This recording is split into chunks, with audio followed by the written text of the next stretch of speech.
আসসালামু আলাইকুম। কুয়েত বাংলা নিউজের পক্ষ থেকে আপনাদের সবাইকে স্বাগতম।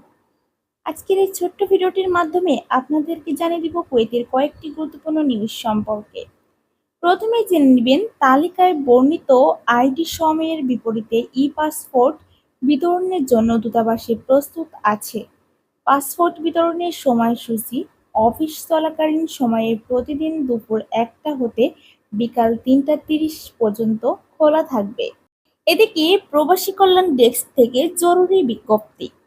হযরত শাহজালাল বিমানবন্দর ঢাকা আন্তর্জাতিক বিমানবন্দরে প্রবাসী কল্যাণ ডেস্ক থেকে প্রবাসী কর্মীর লাশ পরিবহন ও দাফন খরচ বাবদ ৩৫,০০০ টাকা চেক গ্রহণের জন্য আবেদন করুন।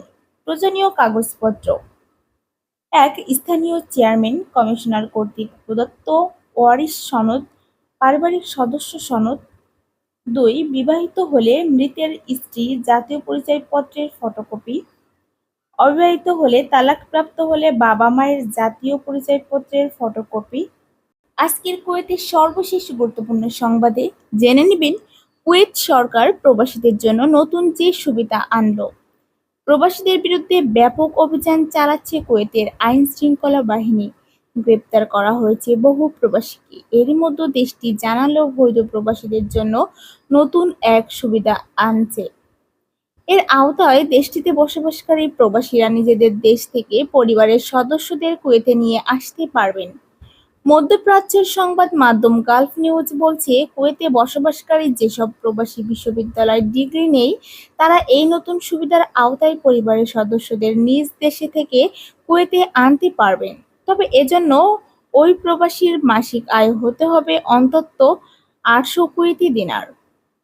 এতে করে প্রবাসীরা স্ত্রী ও সন্তানদের নিয়ে আসার অনুমতি পাবেন। তবে এতে কিছু শর্ত যোগ থাকতে পারে। এরই মধ্যে আবেদন গ্রহণ শুরু হয়েছে। এদিকে গত শুক্রবার কুয়েতের রাজধানী কুয়েত সিটির অদূরে বিদাইদ আল গার এলাকা অবরুদ্ধ করে অভিযান চালিয়েছে আইন শৃঙ্খলা বাহিনী। এ সময় অসংখ্য প্রবাসী গ্রেপ্তার করা হয়েছে। কুয়েতের স্বরাষ্ট্র মন্ত্রণালয় জানিয়েছে, আইন শৃঙ্খলা বাহিনীর কুয়েত সিটির দক্ষিণাঞ্চল আল ফারআনিয়াতে অভিযান চালিয়ে বেশ কয়েকজন অবৈধ প্রবাসীকে গ্রেপ্তার করেছে। তাদের বিরুদ্ধে আইনগত ব্যবস্থা নেওয়ার পাশাপাশি নিজ দেশে ফেরত পাঠানোর উদ্যোগ নেওয়া হয়েছে। এখন এ পর্যন্ত কতজনকে গ্রেপ্তার করা হয়েছে তা সুনির্দিষ্টভাবে জানা যায়নি স্বরাষ্ট্র মন্ত্রণালয়। তবে স্বরাষ্ট্র মন্ত্রণালয়কে জানিয়েছে অবৈধ প্রবাসীদের বিরুদ্ধে অভিযান অব্যাহত থাকবে।